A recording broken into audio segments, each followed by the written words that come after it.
So ನಿಮ್ಮ ಪ್ರಕಾರ ಈ ಮಹಿಳೆಯರಿಗೆ ಈ ಮಲ್ಟಿ ಟಾಸ್ಕಿಂಗ್ ಅನ್ನೋದು ಒಂದು ವರವ ಇಲ್ವಾ ಅದು ಒಂದು ಪ್ರಾಬ್ಲಮ್ಮಾ? ನನ್ನ ಪ್ರಕಾರ ಬಂದರೆ ನಾನು ಮಲ್ಟಿ ಟಾಸ್ಕಿಂಗೇ ಮಾಡ್ತಾ ಇದ್ದೀನಿ ಅಂತ ಹೇಳ್ಬೋದು. ಬಿಕಾಸ್ ನಾನು ವರ್ಕ್ ಮಾಡ್ತಾ ಇದ್ದೀನಿ, ಪ್ಯಾರಲಲ್ ಆಗಿ ನನ್ನ ಮಗಳು ಇದ್ದಾಳೆ ಮನೆಯಲ್ಲಿ, ಎಲ್ಲ ನೋಡ್ಕೊಳ್ತಾ ಇದ್ದೀನಿ. ಸೊ ಅದರಿಂದ ನನಗೆ ಖುಷಿ ಸಿಗ್ತಾ ಇದೆ ಅಂತಲೇ ಹೇಳ್ಬೋದು. Because I am earning, I am an independent women. So ಪ್ಯಾರಲಲಿ I am taking care of my daughter also.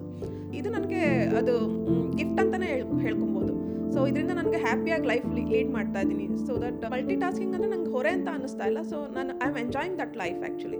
So ಆ ಥರ ನಾವು ಮೈಂಡ್ಸೆಟ್ನ ನಾವು ಕರೆಕ್ಟಾಗಿ ಕ್ಲಾರಿಟಿ ತೊಗೊಂಡು ಇಲ್ಲ ಹೇಳೋದು ಥ್ರೂ ಕಮ್ಯುನಿಕೇಷನ್ನು ಮನೇಲೇ ಇರ್ತಕ್ಕಂಥ ಫ್ಯಾಮಿಲಿ ಮೆಂಬರ್ಸ್ ಜೊತೆ ನಾವು ಚೆನ್ನಾಗಿರಬೇಕು. ಈಗ ಅತ್ತೆ ಮಾವ ಎಲ್ಲ ಇರ್ತಾರೆ, ಇವನ್ ಮಗಳಿಗೂ ಅಷ್ಟೇ, ಅವಳಿಗೂ ಟೀಚ್ ಮಾಡಿ ನಾನು ಈ ಟೈಮಲ್ಲಿ ಬರ್ತೀನಿ, ಈ ಟೈಮಲ್ಲಿ ಆಗಲ್ಲ, ಪ್ರಿಯಾರಿಟಿ ಯಾವುದಕ್ಕೆ ಕೊಡಬೇಕು ಅಂತ ನೋಡಿಕೊಂಡು ನಾವು ಅದನ್ನು ಬ್ಯಾಲೆನ್ಸ್ ಮಾಡಿದ್ರೆ ಸೊ ಇದು ಮಲ್ಟಿ ಟಾಸ್ಕ್ ಅನ್ನೋದು ಹೊರೆ ಆಗಲ್ಲ. ಸೊ ಅದನ್ನು ನಾವು ಎಂಜಾಯ್ ಮಾಡ್ತಾ ಲೈಫ್ನ ಹ್ಯಾಪಿಯಾಗಿ ಲೀಡ್ ಮಾಡ್ಬೋದು ಅಂತ ನನ್ನ ಪ್ರಕಾರ ಹೇಳ್ಬೋದು.